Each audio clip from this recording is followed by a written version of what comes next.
Hey guys, Kay here. Today we're playing Pink Noise. Shoutouts to Anna, the developer. This is a non-linear visual novel. It has retro aesthetics and cult inspired from TV shows like Stranger Things and American Horror Story. Let's check it out. Act 1. Along Shady Alleys.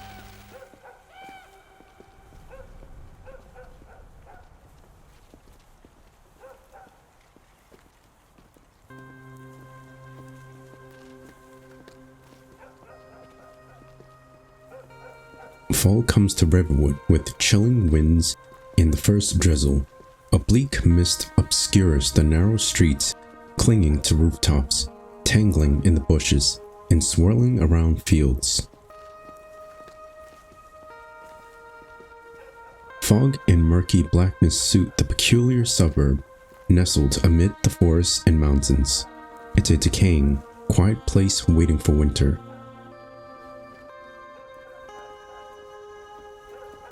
As the evening wears on, the town is wrapped in thickening twilight, with only a few streetlights serving as solitary islands of illumination in an ocean of darkness. On one such evening, ordinary and cold, 4 teenagers are strolling around an old park, engrossed in a lively discussion. The first fallen leaves rustle underfoot as the wind reaches the trees. Their branches groan out a long, plaintive creak, as if already lamenting the loss of their motley attire. 2 of the teenagers, a tall boy and a fair-haired girl, walk hand in hand. Their friend carefully hops from one paved slab to the next, balancing as though a bottomless chasm might yawn open beneath them. A quiet, stooping boy in glasses trails behind them, casting glances at the road. Ahead, the street splits in two, then veers sharply out toward a wasteland. Just a half-century before, a tiny school stood there.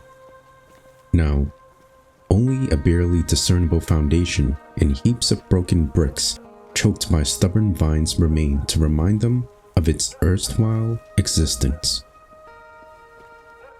Year by year, students have taken that path, carrying with them their thoughts and fears, high hopes and grand dreams, from tough exams and first crushes to bullies, bonks on the head, or simply yearnings to be the star player of a local team. Be it aglow in autumn gold, cloaked in verdant summer green, or blanketed beneath snowdrifts, Riverwood will never forget them. Just as they'll never forget their town and its secrets. The older a place grows, the more mysteries it keeps locked away. One of the girls leaps into the distorted blur of light cast by an old street lamp. Eva, ain't gonna catch me. Eva wipes shadowy webs off her cardigan, gossamer threads only she can perceive. She glances at the overgrown bushes, which have long since forgotten the tender care of gardening shears. No chow time tonight, beasties. The other girl scoffs at her friend's silly gestures. If Brian was as agile as you, he wouldn't have been stuck in school after dark. The chemistry room's never been so tidy. She wriggles her fingers to demonstrate her palms red and wrinkled from the hot weather. It's not my fault Mrs. Hopstone didn't save enough teeth to avoid spitting and lisping. Besides, she should have explained it better. The bottle must have been left open. Actually, she explained just fine, but you still put 3 chlorine tablets in the rubbing alcohol instead of 1. Surprise, surprise, the reaction was extreme. Yeah, that bang was something else. My left ear's still ringing. Eva stops, hovering in a faint halo of light, and nods. She's never been reprimanded at school before today. Sure, she would have been way more upset if it hadn't been Brian's fault, but still. It's just another adventure, something her and her friends will laugh about one day, and a happy memory is worth more than any reprimand, especially when her parents will probably forget it by tomorrow. I. He raises his hands apologetically. Next time we team up, I won't let you down. I'll put in 2 chlorine tablets. The group passes a row of houses as dissimilar to one another as is ever possible in a suburb. The time-worn houses' windows glow faintly in sepia tones, as though the light itself has aged and can no longer disperse the deepening darkness. The buildings they pass seem to be contending for the greatest neglect. Every other resident would be considered an eccentric in any other town. For instance, Greybone has leaned on the rusty mower on his front stoop instead of a cane for 2 decades. The bin duplex across the road still bears the scars of a long-forgotten fire. Its windows are boarded up. Even during the day, it has a miserable look. The teens keep their distance. Oh, Mrs. Harvit's house. The gloomy old lady had knitted yet another pear-shaped cat and proudly displayed it on the terrace, thus expanding her ugly army.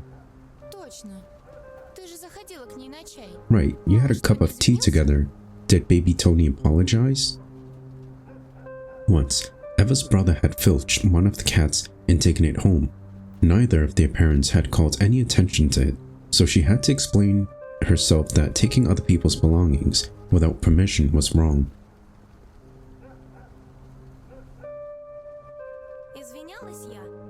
No, I was the one to apologize. Mrs. Harvitz didn't say a word. She only gave us a cold stare and sniffed loudly. She scared poor Tony so much that he couldn't fall asleep for half a night. You have such a giving heart when it comes to your brother. You might be raising a hell of a knight. Why in the world would he want to snatch a cat, though? He was just a little kid. He came, he saw, he took it home. There's no need to tell her friend that Tony had intended to give Eva the cat. He knew she wanted a pet more than anything in the world. He thought he could cheer her up with at least a toy one. He'd never taken anything that didn't belong to him before, not out of fear of getting caught or punished. He simply found stealing shameful. Tony would sooner give away his breakfast than steal something from someone weaker than him. No doubt that kind of attitude will make school harder for him, but such is his nature. Contemplating her brother's heart of gold, Eva smiles softly.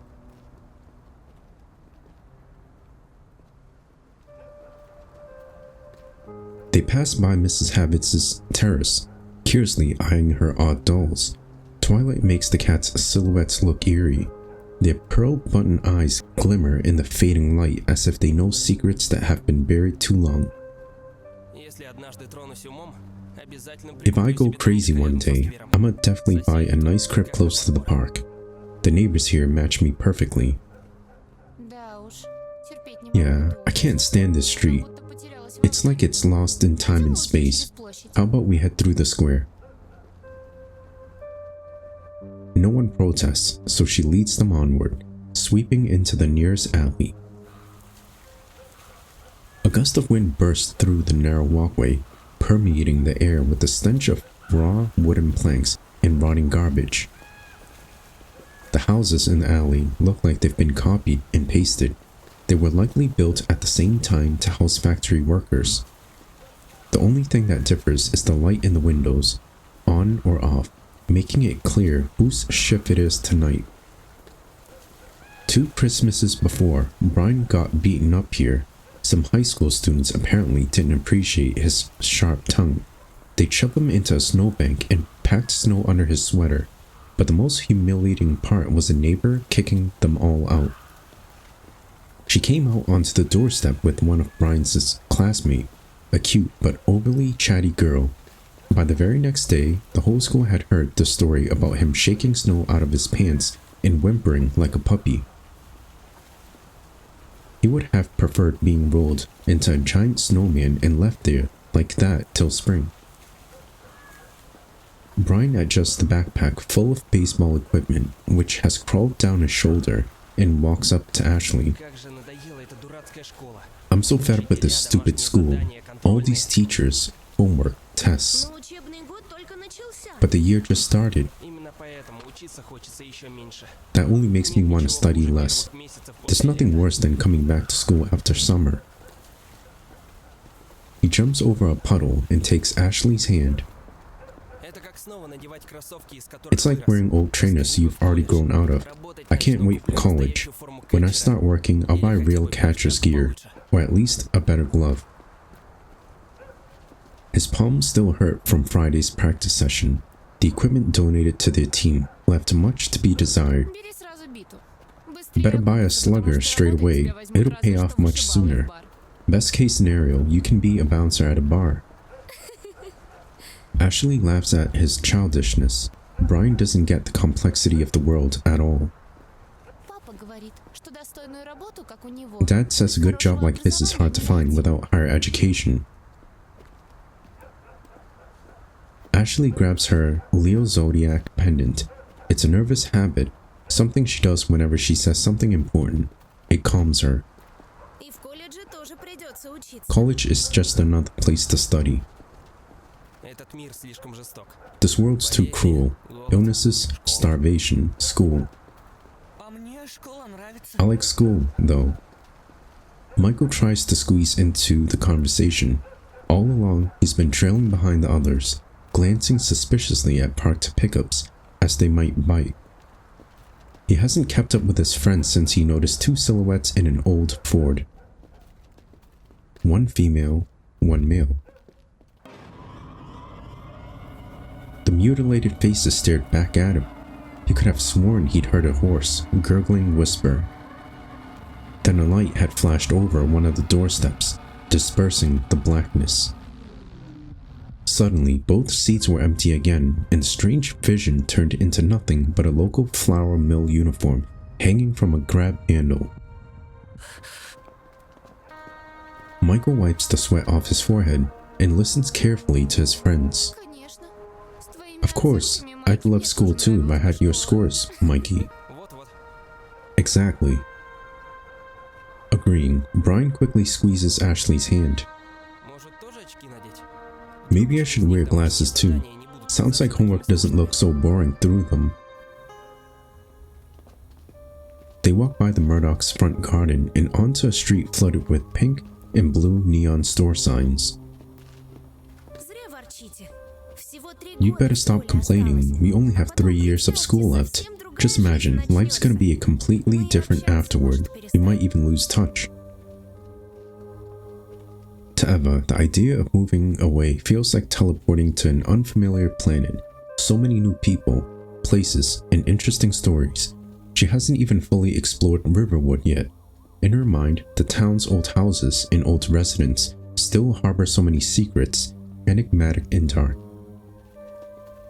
In comparison, some unknown, huge cities like a bottomless well, impossible to fully drain even if you had 100 years. In a future like that, it would be hard to make time for anything from the past, but she doesn't plan to forget her loved ones forever. If friendship's real, distance means nothing. My dad calls his friends from other states every single day. She's tempted to add that they mainly have business conversations and argue often, but they don't need to know that. In her mind, her parents are role models. Everyone should strive to imitate, not just for her and her brother. There isn't a single family in the entire town happier or more close-knit than Ashley's, and that's nothing but the truth. Well, a couple's cornfields and state borders ain't enough to break you up. What the hell do Ashley's dad, your love, and cornfields have in common? Look around. Eva stops and points toward the houses swaying in the darkness. Is anything really happening up here? Crunk Jim driving a tractor into a ravine was practically the only breaking news here in 6 months. Well, adulthood is a real challenge. People grow up, then they start to feel sorry that time flew by so fast, and they want to experience school life again. She pauses, searching for the right words. Quoting someone else is one thing, but will she soon regret those bygone days herself? After all, Eva already recalls her early childhood with nostalgic warmth. Back then, every little thing felt like it was brimming with wonder. Now, a doll is no longer a sorceress princess or a traveler from a faraway world. A toy soldier is just a piece of plastic and a blanket no longer. Making up stories for others is simple, but how are you supposed to fix yourself? Maybe the older you get, the duller and more colorless the world becomes. It's like going back to a fairy tale you weren't grateful enough for earlier. They're just nice words, nothing more. Bring adults back to the textbooks and they'll all howl. I don't remember any fairy tales where the characters were forced to read Walt Whitman's poetry. What about you, Michael? Me neither. The friends stroll from one store to the next, looking at the flickering signs. Up close, they no longer seem bright and cheerful. They look rather ramshackle and out of place in the dilapidated suburb. Let's go home, okay? Dad's on shift today, but if he comes back to grab a bite to eat and I ain't there. Brian scratches his neck and sticks out his tongue. Ashley laughs and punches him in the shoulder. Michael, trailing behind everyone, suddenly stops and looks at the only sign that still sparkles as brightly and cheerfully as the day it was hung. The arcade's open. I doubt there's anyone there this late. We can play Street Fighter. Usually calm and quiet, he now blossoms. Behind his thick glasses, his eyes shine with passion. Totally, no stupid helpers, suckers, or high school jerks. The boys lean against the dusty window, as happy as if they are meeting their idols. The girls only snort in irritation. What, suddenly you're not gonna run back to your crib to avoid daddy's shellacking? I'll risk it. There's always a chance dad'll kick you in the head. But a chance to throw Hadoukens and not wait in freaking line for the game? Now that's rare. It takes so little to make them happy, doesn't it? Ashley glances at her friend. Let him play. By the way, did you hear about the arcade machine that appears in the hall by itself? Ashley rolls her eyes. Eva's fantasies and reality have little in common. Her friend refuses to grow up. In her world, even a tattered old shoe might open its jaws and spin some ridiculous yarn. And that's exactly why Ashley adores Eva. She's so incredibly different from Ashley's overly rational parents, and from Ashley, too. With her, getting bored is an impossible mission. Even if they were both locked in an empty basement, Eva would still manage to discover something fascinating there. She'd pull Ashley in and get her into trouble again. They'd giggle about it later. But Eva doesn't need to know that. It isn't like anyone can stop her anyway. You start playing, it can't stop. The game never ends. It's impossible. But you try over and over again, forgetting about eating or even going to the bathroom. Over and over again, not thinking of your parents and friends. Over and over again until you run out of your allowance, can't afford breakfast, and stay hungry for the rest of the week because you're dumb. Michael peels away from the glass and adjusts his lopsided glasses. Well, that doesn't sound so scary if you got no allowance to begin with. Wanna go in or what? Gosh, they're looking at us like dogs staring at a steak. Ashley waves her hand authoritatively. It's creepy to go home when it's so dark out, but if you win 100 tickets, me and Eva are gonna pick a prize. Act 2. It's high time for games. The spacious room is somehow stuffy, permeated with the stench of hot plastic unsuccessfully covered up by pungent berry air fresheners. smells like wasted time. As if this shack smells nothing like school. The clamor of screensavers and demo walkthroughs melds into a terrible cacophony. No wonder the zoned out cashier is shielding himself from it with a set of greasy, cushioned headphones. The walls are plastered with posters, promotional flyers, and all sorts of paper trash. However, one ad stands out. If you beat a record, you can win tickets and exchange them for prizes. Such generosity was easily explained. With the start of the school year, kids have a bit more cash in their pockets than usual. There's no one inside except the cashier, yet the floor is peppered with trash, from crumpled soda cans to chocolate bar wrappers. The arcade closes in 30 minutes. Local kids can only hang out there at this hour in the summer. The hall is packed with all sorts of arcade machines, each game's name glowing invitingly. Clips of characters deliberately failing to beat different levels flash on the screens over and over. The boys start searching for the most interesting game.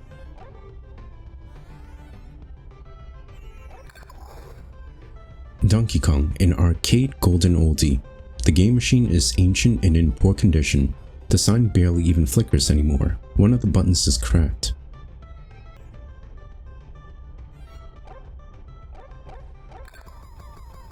Galaga, this was one of the most famous games. Now this veteran arcade cabinet is used only while the others are busy or when a couple of truly insane nerds try, and fail, to break the record of someone named Lily the Rat once or twice a month. Street Fighter, the best game the hall has ever seen. Ryu and Ken are frozen on the signboard, ready to jump each other.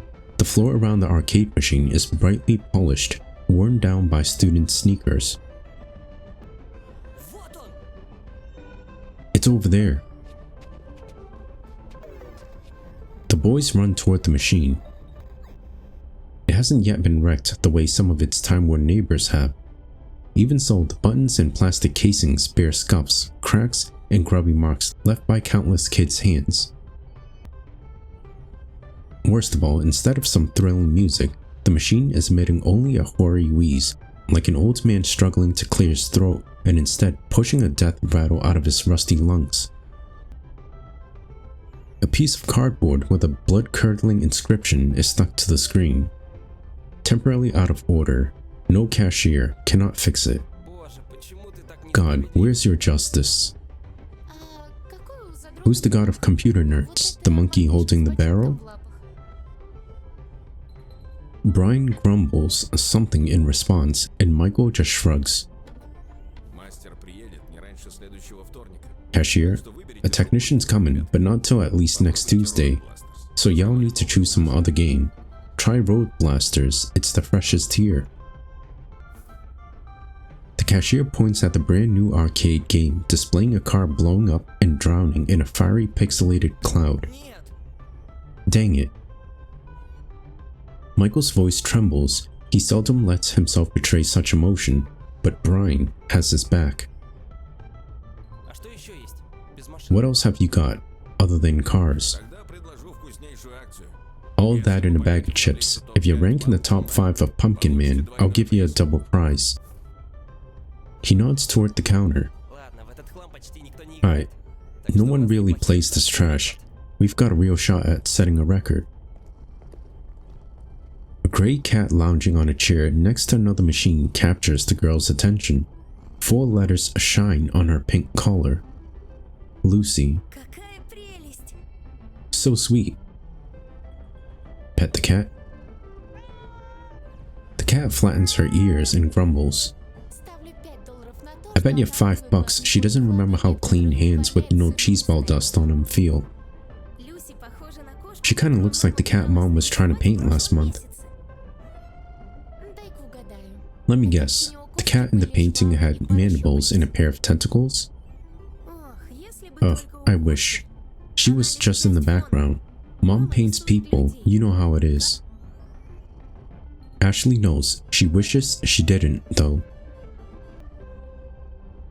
Those paintings are why she prefers inviting Eva over rather than visiting her. Well, one of the reasons, anyway. They'd had a slumber party at Eva's place twice. Both nights Ashley had been plagued by nightmares. The root cause was a few masterpieces Eva's mom considered her favorites. Compared to those monstrosities, plain old horror movies were practically bright, cheery cartoons. Meanwhile, the boys approached the coin-operated Pumpkin Man machine. Instead of usual Mr. or Mrs. Pac-Man, a bright orange pumpkin is flying around tough levels, eating licorice candies.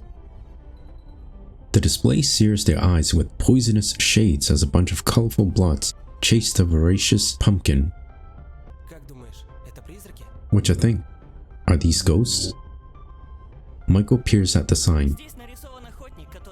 Here's a hunter shooting the pumpkin with a shotgun. They're restless hunters' souls then. Awesome, let him catch the pumpkin, then everyone's happy. The hunters are safe in their graves, and we're home. Brian decisively draws a handful of coins from his pocket and inserts them. The coins clatter through the machine's metal innards and settle in its stomach. The maze dissolves into pixels and rearranges itself into the first level.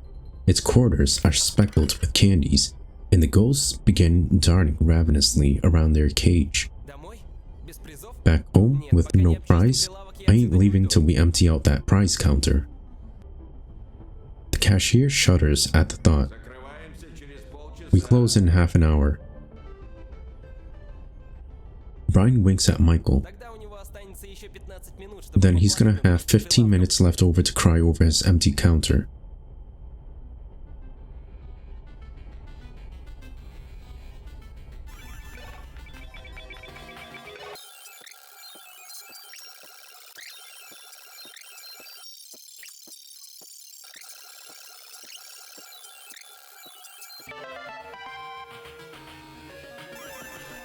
Alright, cool.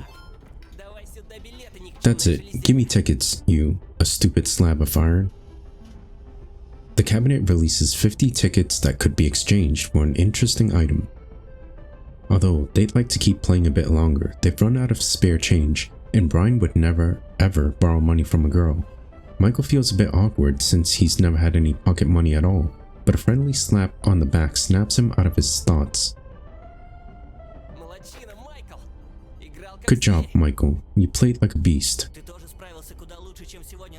You two did a lot better on this than in chemistry class today. Not sure I could have completed the level where there were more ghosts than candies.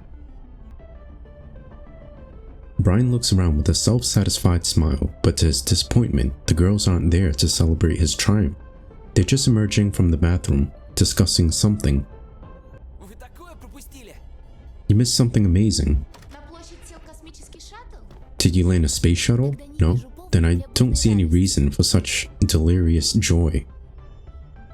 Brian points at the tickets Michael's holding. Nah, what we did is way cooler than any shuttle. Let's go. High time we picked a prize.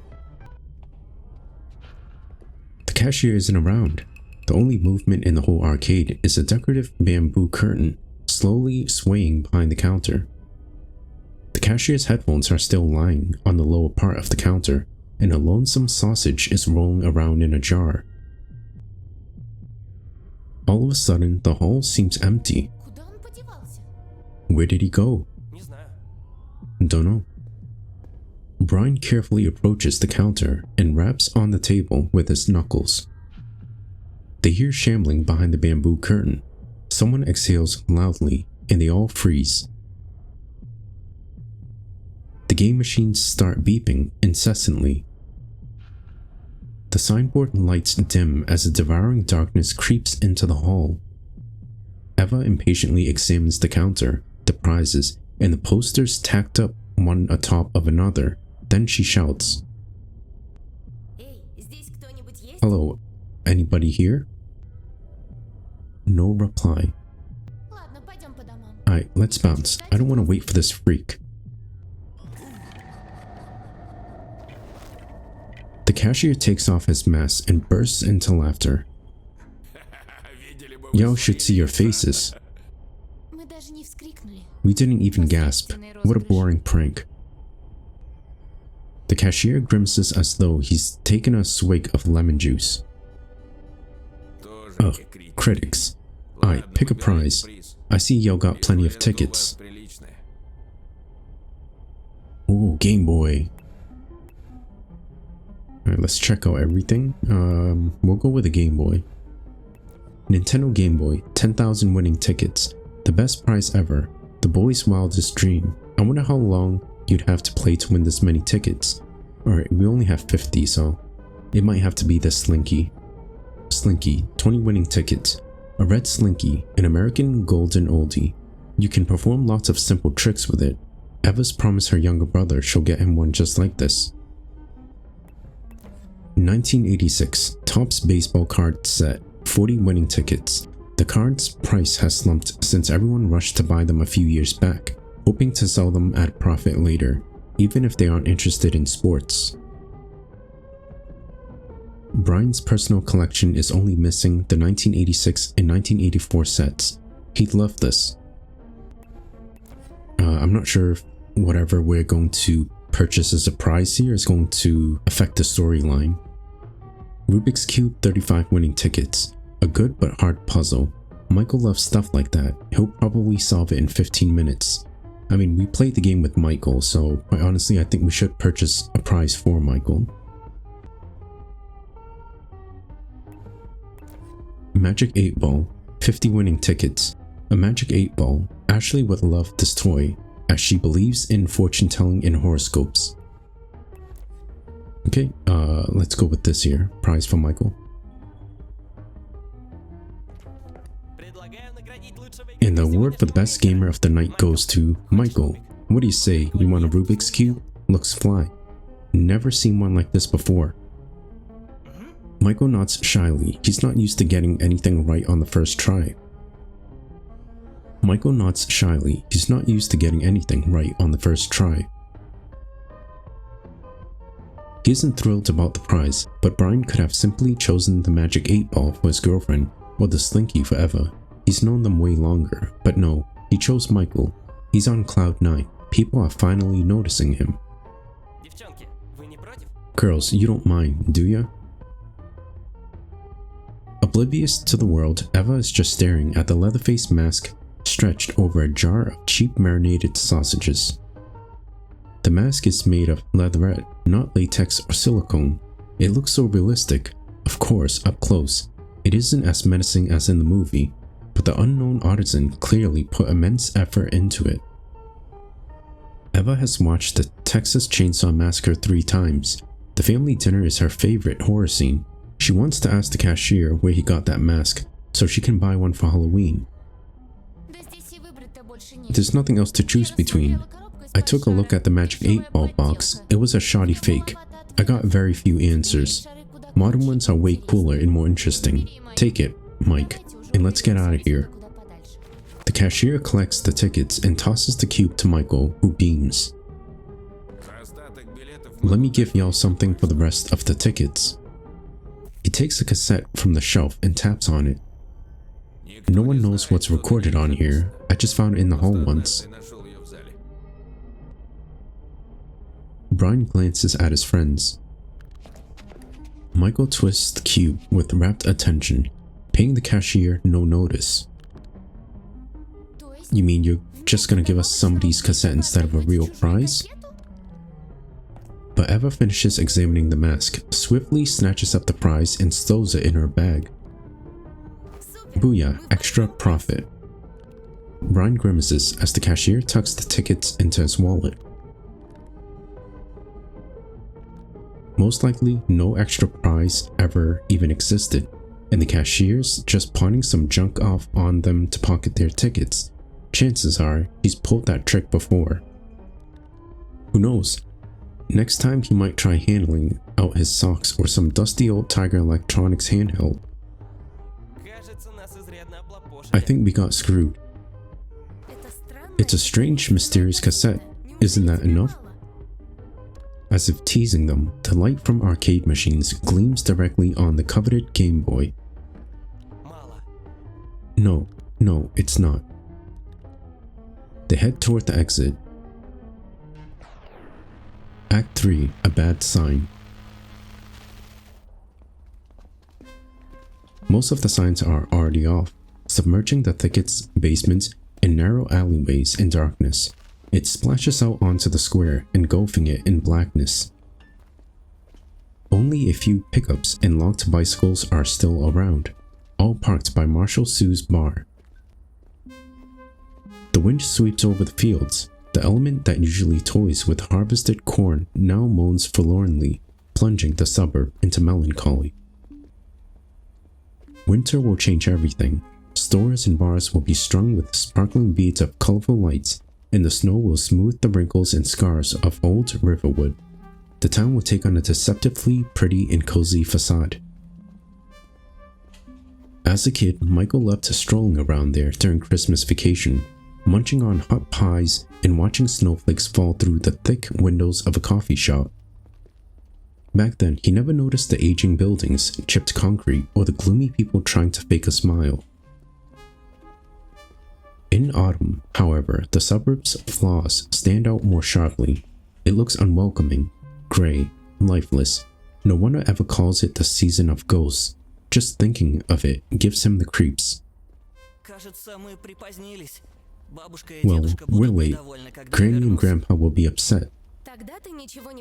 If that's the worst that'll happen, then you may as well stay out a little later. Come on, Mike, how about that Rubik's Cube? Show us what you got. You should have seen him. A hella pumpkin master. Michael humbly takes out his toy and twists a few layers. But watching the colorful squares slowly line up is boring as hell. Everyone knows it, even Michael. Nice, what else are we gonna waste our time on? How about pouring water from the school fountain into the river? Eva pulls out the cassette and waves it at her friends.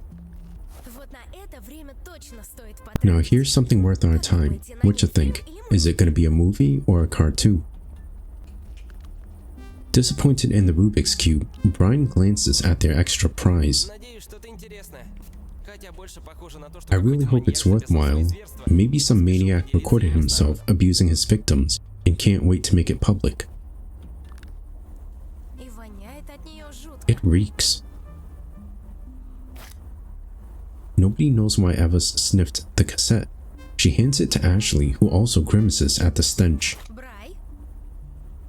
Bry? Brian sniffs it too. Oddly, instead of old plastic, it stinks of lake silt, acidic rust, stagnant water, waxed leather coated in sweat. The odors mix together in the most unimaginable way, yet each is still distinct.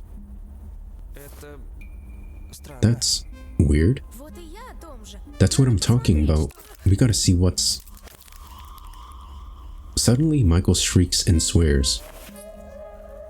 The friends spin to face him. Michael shakes his finger and sticks it in his mouth. He grips the cube as if he's about to throw it away but forces himself not to. Ashley glances at her bewildered friends. They look just as lost as she is. Unless that cube's made of sugar, that's totally weird. Even weirder than that nasty cassette.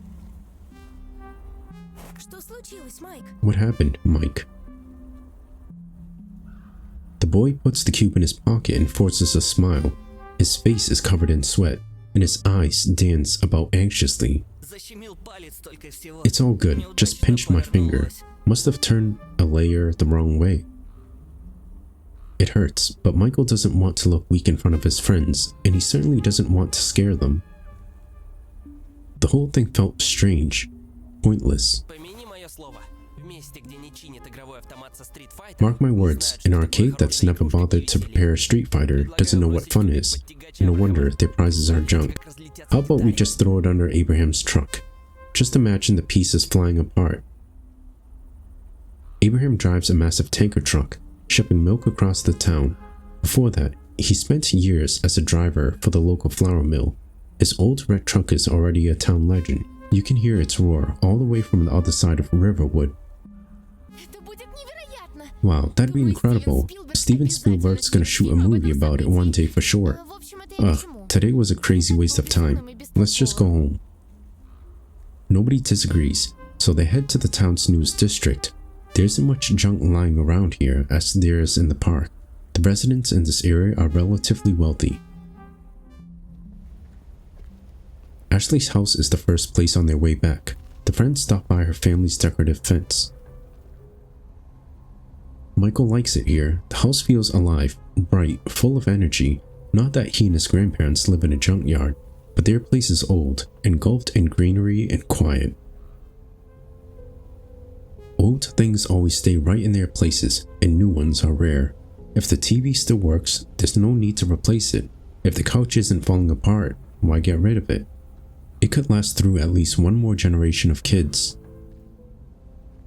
The only new thing his grandfather has bought lately is a car, but, well, that was for a special reason. Michael's life is quiet, like a little mouse burrowed in books and magazines.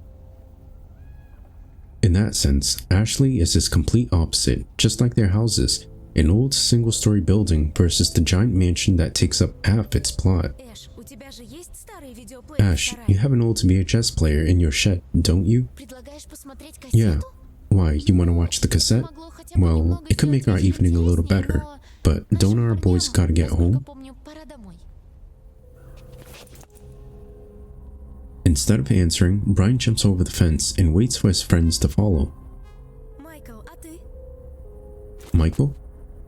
Michael nods and quickly catches up with Brian. Brian looks excited, like he's about to embark on the best adventure of his life. Grinning from ear to ear, he turns to Michael. Did you solve the cube? No, I'll try again tomorrow. Let's check out that tape. He should have started doing his homework long ago instead of wandering through the streets.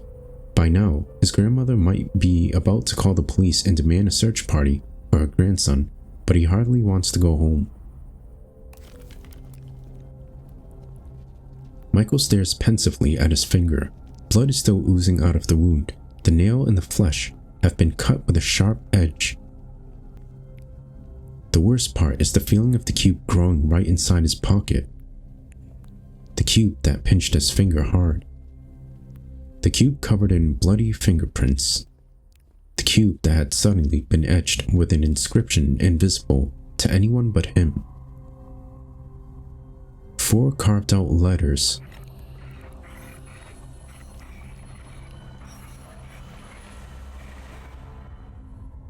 Your. And then the carving disappeared as if it had never been there. Come on, let's go check what kind of recording we got. Act 4, A Comfy Place. As far as the friends are concerned, Ashley's shed is the best and coziest place in the whole suburb. They spent most of their evenings there in winter, when there's nowhere else to hang out and a high risk of being targeted by the high schoolers' snowballs.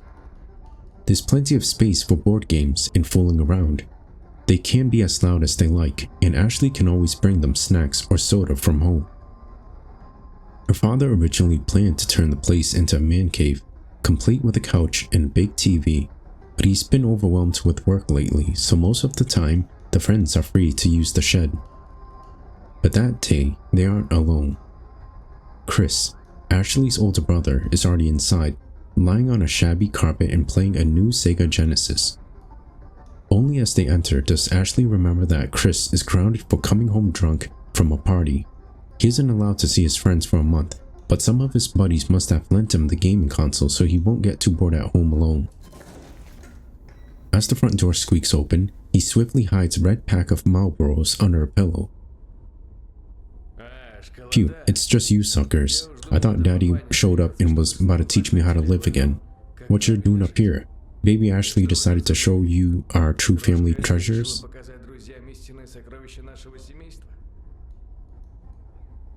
The shed is filled with dated furniture, living out its last days and unused equipment covered in dust, plus other miscellaneous items the family are too lazy to get rid of. Ashley's family is rich enough that they don't need to sell all their old junk, so a lot of it has been stuffed into the shed. Okay, let's inspect. An archaic Atari Pong console. Ashley's father played it as a teenager, but the only controller broke long ago, and so did the console itself. Chris's battered punching bag, someone must have thrown hatchets and darts at it. The funny scarecrow from Bennett's field. Ashley asked Chris to steal it after the Bennett's youngest daughter lost her doll. It was hard to believe, but Eva swore the scarecrow had moved on its own. An antique mirror. Little Ashley loved looking in it and imagining she was a Disney princess. Eva would barely even glance at the mirror. She was 110% convinced that Bloody Mary would come out of it if she wasn't careful. The old motorcycle. About 3 years ago, before Ashley and Brian started dating, Brian saddled it up and drove it into the creek. Ashley burst into laughter and Brian was banned from visiting Ashley's house. It seems the ban still hasn't been lifted.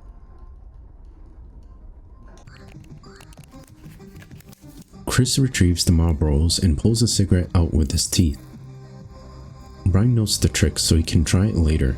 It looks thrilling. He doubts his attempt will look as natural as Chris's did, but it's worth a little practice. What if he manages to impress the high schoolers or the guys from the neighboring town's baseball team? Taunting opponents and getting on their nerves is a time-honored tradition. Brian imagines himself strolling past them, deftly pulling out a cigarette, then smirking and asking why they sent a team of sissies to the game. Don't you have to stay in your room and feign remorse? And what about you? Shouldn't you be catching Z's, not wandering around in the dark? Or you want to see who can disappoint our parents the most? He exhales a ring of blue smoke. The winner is clear. No, unlike you, I care about my future. We just want to watch a cassette. Why don't you just go do something else for a bit? We need the TV. As if, get out of here, kids. He turns to the TV and keeps playing. We can deceive or persuade Chris. Let's persuade him. Oh, we can only deceive, I suppose. But Ashley isn't going to back down. Her brother is as simple and predictable as an old penny. She won't even break a sweat fooling him. All you really need to know is whose opinion matters more to him than his own. Whose personal business he cares about more than video games. What he's afraid of missing out on. What will make him jealous. Ashley's eyes narrow slightly at Chris. I'll trade the TV for some intel, bro. Go on. He's still staring at the screen through the smoke cloud, frantically clicking the controller's buttons. We stumbled on your cronies out there, Sam and Bobby, right? They were asking if you're still grounded. They were pretty upset that you couldn't keep them company. Chris throws his sister a wary glance. Sam and Bobby are real douchebags. Rumors of their wicked deeds are always flying around town.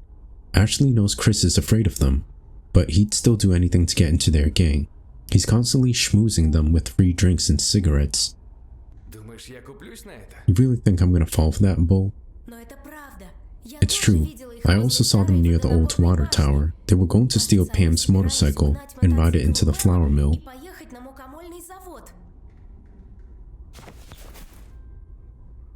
Chris jumps up, nearly burning his fingers on the cigarette. Why the hell were they going there? Chris knows his sister can make up any nonsense on the spot if she wants to take advantage of something. But Eva, he trusts. She's a good girl. He doubts she'd lie. He can see right through his little sis. Ashley thinks she's a master manipulator, but her expression is a dead giveaway when she's lying. But Eva is different. They've known each other forever, and she never lies so blatantly. Unless, of course, it comes to stories about ghosts that haunt the old school, or the mysterious drowned man the girls totally met at the lake that one day. Grandpa says truck drivers sometimes sneak bourbon into the factory in gas cans and sell it to the night shift workers. Best bourbon in the state, that's what he says. I bet they weren't gonna buy it, they were gonna steal it. Ha, that would be fun. He yanks his sneakers on and rushes for the door. Before he leaves, he glances over his shoulder and sneers. Watch out, Four Eyes. If you're just trying to ditch me, your ass is gonna be my next punching bag next time. Eva, you don't count. Chris disappears into the night, and Michael wipes the cold sweat from his forehead.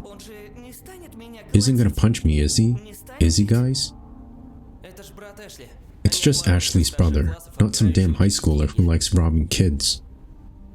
Ashley doesn't really agree. Chris has changed lately. He used to play sports. He's never smoked or followed complete idiots before. Their parents were proud of his medals and trophies. Their dad claimed any college would accept Chris on an athletic scholarship if he couldn't make it academically, and once he entered college, he would straighten out. But there's nothing left to straighten out anymore.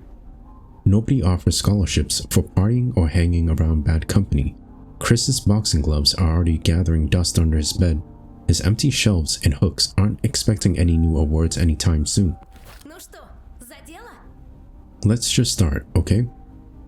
She glances at the moon. The cassette is not the only reason she wants to hurry up. Turn it on, Brian. Brian changes the TV to AV mode and slides the cassette into the VHS player.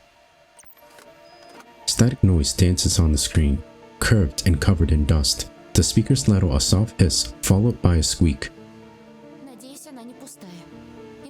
Hope the tape's not blank, otherwise Michael's gonna get beat up for no reason. Michael shivers and glances around as if Chris might already be creeping up on him, his fist raised to strike. It can't be blank. Hurry up and take your seats. We don't want to miss anything. Eva settles down against one of the pillows and her friends follow suit. The TV continues flickering, disrupting the peace of the shed. The wind sweeps out of the fields and descends on the suburb, sneaking through the streets like a wild animal prowling for prey. It shoves the shed, making it sway and creak like a popping joint. Their only lamp flickers, casting shadows on the piles of garbage in the corners. Is there any other light in here? As if to answer Michael's question, a picture begins to form on the screen. The black and gray static stripes morph into an image, taking on colors and shapes. One part comes studio walls. Another area changes into the decorated set of a Friday night show. The rest turn into the body of a game show host wearing a striped suit jacket. The host is half turned and staring at the camera as if waiting for a director's signal to start or trying to see the audience on the other side of the screen. At least he's not a maniac. Don't speak too soon. An invisible orchestra bursts into music so cacophonous that the players should have been whipped for their miserable performance and never allowed to lay hands on an instrument again. Haha, welcome to the show, everybody. Alright, that's the end of the demo. I love the art style. It was very aesthetic, especially the subtle animation. It really melted everything together very well. The plot really kept me glued to it. Not only that, the script was very well written. I truly enjoyed this game. It was a feast for the eyes. And again, shout out to Anna, the developer of the game, but we're gonna call it here. Hope you guys enjoyed the video. Link to the game will be in the description. Other than that, take it easy.